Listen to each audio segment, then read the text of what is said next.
পেশাব আসে না, রক্ত পেশাব হয়। সেই প্রান্তে গিয়ে খালিদ বিন ওয়ালিদ বক্তব্য দিয়েছে, একজন আমরা বাড়ি ফিরে যাব না, প্রয়োজনে ময়দানে শহীদ হয়ে যাব, কিন্তু আল্লাহর জমিনে আমাদের রক্তের উপরে দিনের পতাকা উড্ডীন হবে, পটপট করে উড়বে, জালেমদেরকে ভয় পেয়ে যাব না। বলেন আল্লাহু আকবার। খালিদ বিন ওয়ালিদের এই বক্তব্য যখন ছড়ায় গেছে, রোমক সম্রাটের ভিতরে ভয় ঢুকে গেছে। রোমক সম্রাট আর দেরি নেই, চিঠি লিখছে চীনের সম্রাটের কাছে, ভাই যেমনে হোক কিছু সৈন্য বাহিনী তুমি পাঠায় দাও। খালিদ বিন ওয়ালিদ 36,000 সৈন্য নিয়ে আসছে, তুমি কিছু সৈন্য পাঠাও, মুসলমানদের সঙ্গে লড়তে হবে।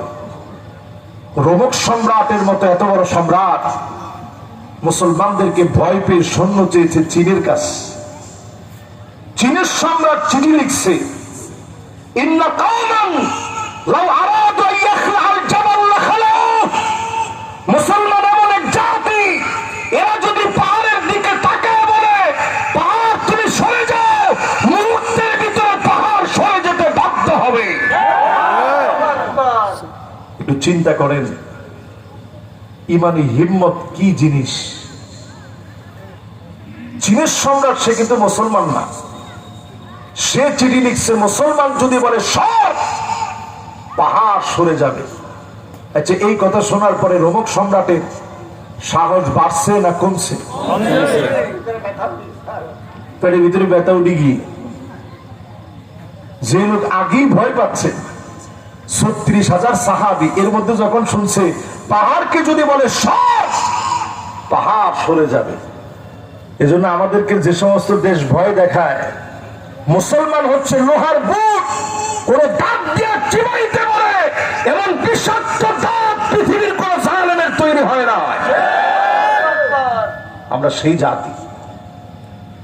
আজকে কেন আমরা মার খাচ্ছি পৃথিবীর ভিতরে?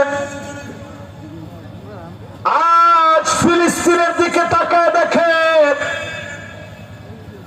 40,000 শিশু বাচ্চা মা মা বলে মাকে পায় না, বাবা বাবা বলে ডাকে, বাবার আদর পায় না, মায়ের আদর পায় না।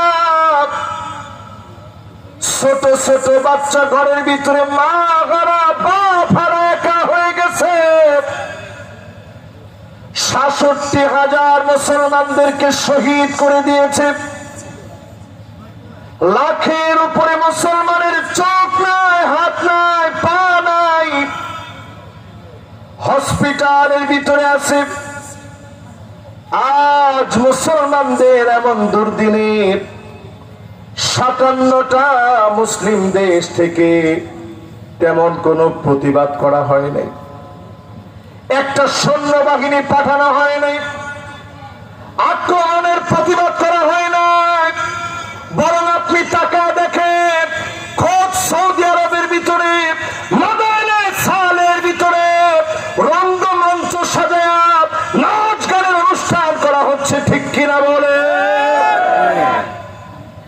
আযাব আসতেছে মুসলমান।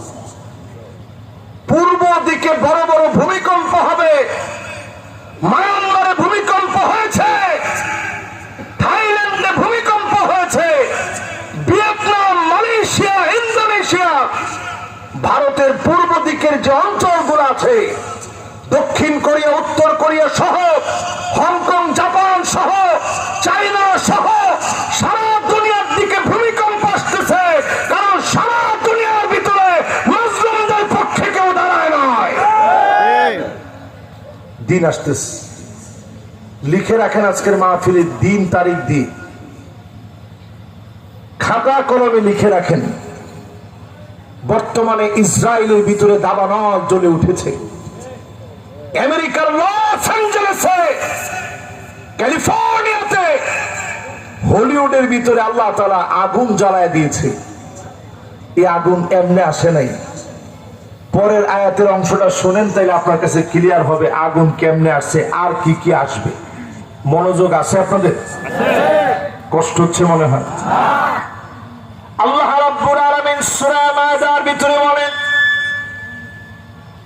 সতর্ক থাকার পরে 4 নম্বরে বলেন, فَإِن تَوَلَّوْا فَاعْلَمْ أَنَّمَا يُرِيدُ اللَّهُ أَن يُصِيبَهُم بِبَعْضِ ذُنُوبِهِمْ। যদি এর পরেও ঘাটতারামি করে, সোজা ভাষায় ঘাউরামি করে, আরো সোজা ভাষায় কোরআনের ডাইরেক্ট অনুবাদ হচ্ছে, কোরআনের কথা বললি যারা মুখ ফিরায়, আল্লাহ বলতেছে বিবাদি যুনুবিহিম, কিছু কিছু অন্যায়ের কারণে ডাইরেক্ট আমি আল্লাহ সামান্য শাস্তি দিব। আল্লাহ সামান্য শাস্তি এমন হতে পারে, করোনার মতো ভাইরাস আসবে, সারা দুনিয়া তটস্থ হয়ে যাবে, সব ডাক্তার মিলে করোনার মতো ভাইরাসকে থামাতে পারবে না। ঠিক কিনা বলেন? আল্লাহ রাব্বুল আলামিন সতর্ক করে দিলেন, যদি এরপরেও কোরআনের দিকে না আসেন, বাংলাদেশের দিকে যেই ভূমিকম্প আসতেছে, এটা পূর্ব দিকের দেশ। বাংলাদেশের দিকে যেই ভূমিকম্প আসতেছে 7 মাত্রার ভূমিকম্প, যদি 7 মাত্রার উপরে রিক্টার স্কেলে ভূমিকম্প চলে আসে, বাংলাদেশের অবস্থা কি হবে চিন্তা করেন। হাজার হাজার বিল্ডিং ভেঙে পড়বে, 100 বছরের জন্য দেশ পিছিয়ে যাবে, উন্নয়নের গল্প বলার সময় থাকবে না। শুধুমাত্র 2024-এ